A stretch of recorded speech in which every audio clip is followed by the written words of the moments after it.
don't say this lightly. This is, in my opinion, the most important thing for our nation to address. We have tried over and over at different tactics and tried different things. And like my colleague from Arizona likes to remind us all, everything we've tried is a financing bill. It's subsidizing the cost from one group to a different group to a different group. And we're sitting here 10, 15, 20 years later, and costs continue to go up. That's the fact. That's the reality. Costs continue to go up. So whatever anybody has tried with respect to healthcare, costs continue to go up. It continues to put small business in the most risky situation because they cannot care for their employees. And that's why, I mean, this is the most important thing for us to be able to, particularly why I wanted to be on health subcommittee so badly in this committee, because we have an opportunity to do something. And I view this as an opportunity. And I've been a little frustrated today, and I'm going to turn it into a more productive way to communicate it. I cannot hear one more time that because healthcare is different, it's different than a different industry. It's different than or choosing a haircut or shopping for a car. I get that. We all get that. We understand that healthcare is different. But that doesn't mean that we shouldn't try to improve it. That doesn't mean that we shouldn't try to actually address the issues that exist. Healthcare is different. There is trauma situations. If I am hit and I'm in the back of an ambulance, no, I am not going to choose and be able to compare prices like I can to go choose a car insurance. We know that. We don't need to be lectured on that. What we need to be able to do is say, what is the aspect within healthcare where we can actually address it? Okay, we all agree, in trauma, in emergency. Yeah, we're not going to. Ms. Triano, have your employees been able to see a lower cost from making a more innovative, like an innovative switch? Your company did it. Have you been able to see lower costs? We have. Our employees have seen a lot lower costs. Number one, all of their prescriptions are paid for. They can go through online prescription companies now. There are no networks. The insurance company doesn't tell them or tell their doctor what they can or cannot have done.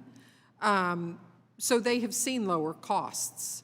Is there a major concern among your employees about catastrophic or trauma-related care? Are they comfortable that they could be covered in that situation? They are comfortable. They have an insurance card just like everyone else. It's a digital insurance card. You walk in, you present it, and then Sidecar Health takes care of it just like any other insurance company would. Wait, so you're saying that the concept of healthcare is different because there's emergency medical care needed and you're not going to be in a mental state to be able to make those decisions and choose one haircut place over another haircut place because it's cheaper? You can still address that. You can still address We can still be innovative and reduce costs. Absolutely, absolutely. And Sidecar Health is very innovative.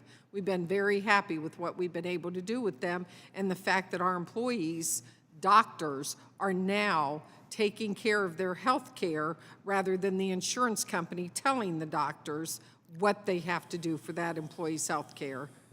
Dr. Panecki, have you seen similar results, being able to lower costs for your patients?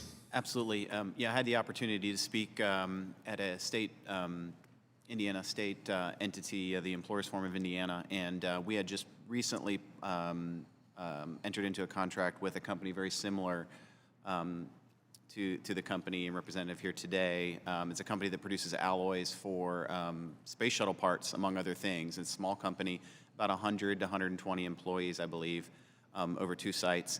And the day that I presented, which was April last month, we were able to save, I think, $50,000 that Friday for that company because there was actually 6 surgeries scheduled. I think 4 of them were colonoscopies, 2 of them were ENT procedures. So the savings is real. Thank you. Mr. Campine, have you seen an increase in utilization? If you improve your data, Healthcare Blue Book, if you can improve your data, are you seeing an increase of utilization from patients? Absolutely. Exponential over the years. We're also seeing the similar increases in the savings for the plan sponsors and for the individual members. Do you think it's worth continuing to go down this path to invest and make sure that we can continue to optimize the data that exists for us to be able to make consumer-based decisions? Absolutely. We're going to capture more of the dollars that are on the table, and we're going to expand the types of services for which we can capture those dollars. We're not locked in a period not making progress.